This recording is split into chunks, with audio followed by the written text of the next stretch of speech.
Hear the story of a nation in Runeterra, where the sounds of war are lullabies for children. A civilization for the beat and broken, who refuse to give up the fight. The home to refineries producing cruel instruments of decapitation. A word of caution for those craving conquest. The appetite for blood, land, or riches can never be satisfied. This is Noxus. Runeterra and the Rune Wars. In order to understand the story of Noxus, one of Runeterra's most war-driven nations, it is helpful to know the history of Runeterra's genesis.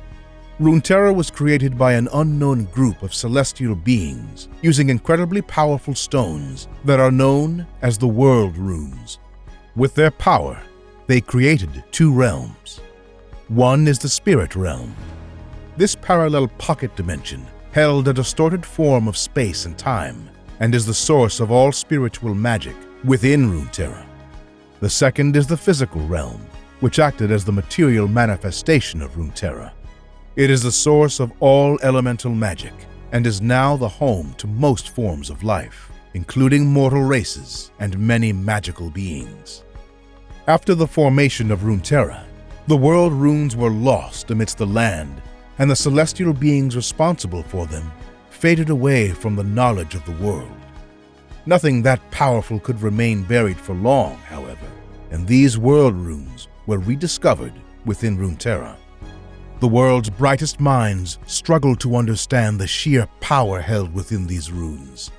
In their folly, they used a rune.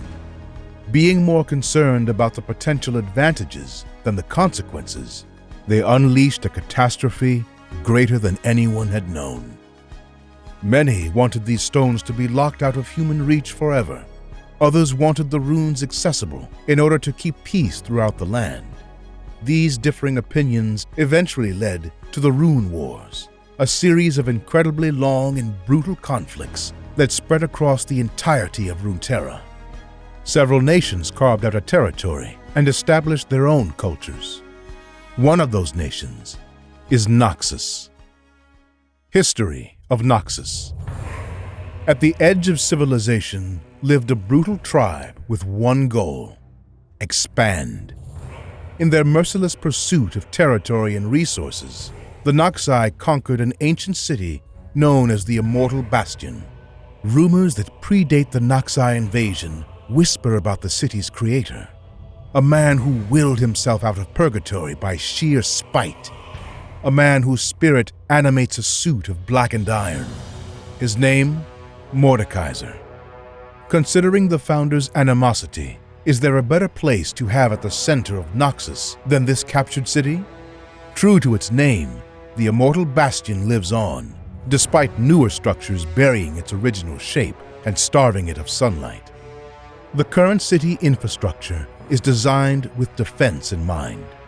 With streets barely wide enough for two people to pass by, potential insurgents are limited to one-on-one fighting with a Noxian. Unfamiliar and cramped territory for an outsider is merely a playground for these conditioned killers. From their barbarian nature arose a culture valuing any talent a person can possess, but placed uncompromising expectations that every citizen must be a master of their craft. Citizens toil feverishly to attain master status by challenging their equals and superiors. As a result, the clang of swords colliding is a frequent occurrence. A note to the cynics: mobility is not hindered if they come from a conquered nation, nor is it held by their lineage. It is a compassionless haven for those who want stability.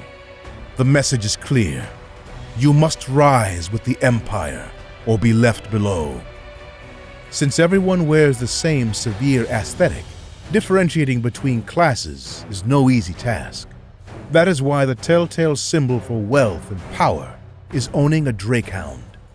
They have the body of a wolf, the scales of a dragon, and claws that could pierce clear through its victim.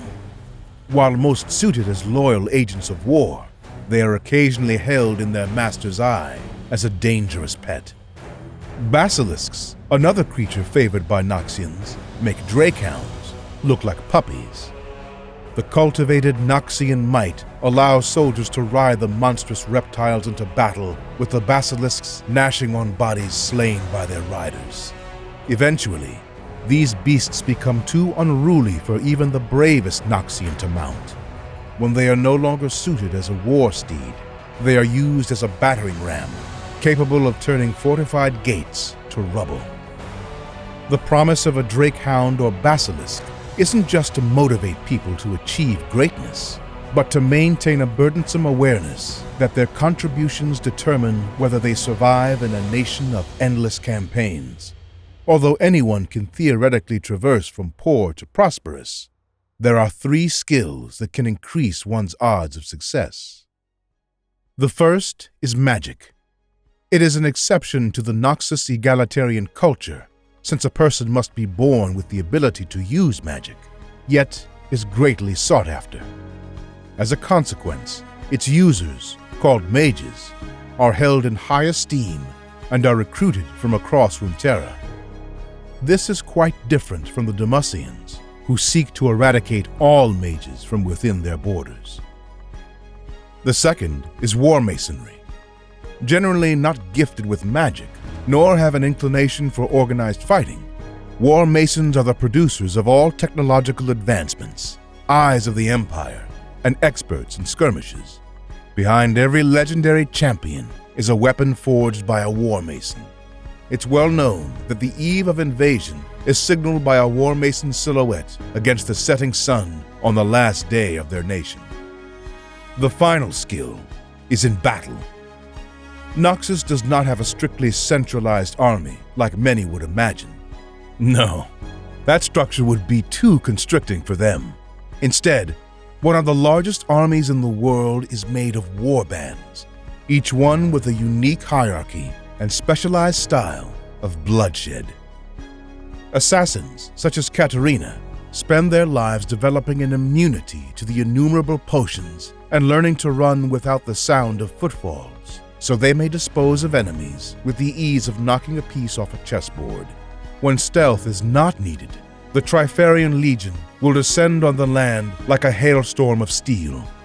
This elite group of warriors, led by Darius, bear 3 indentations on their breastplates, symbolizing the Triferics, otherwise known as the 3 principles of strength: vision, might, and guile.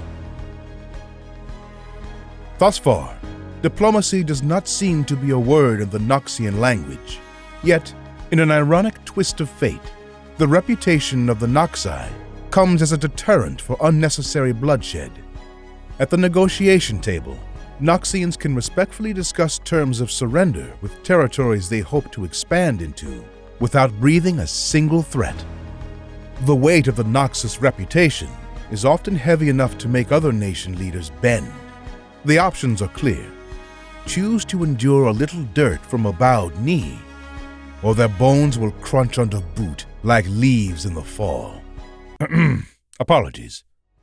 The ruthless nature of Noxus can at times be intimidating. To quell any rising fears, here's a story of mercy.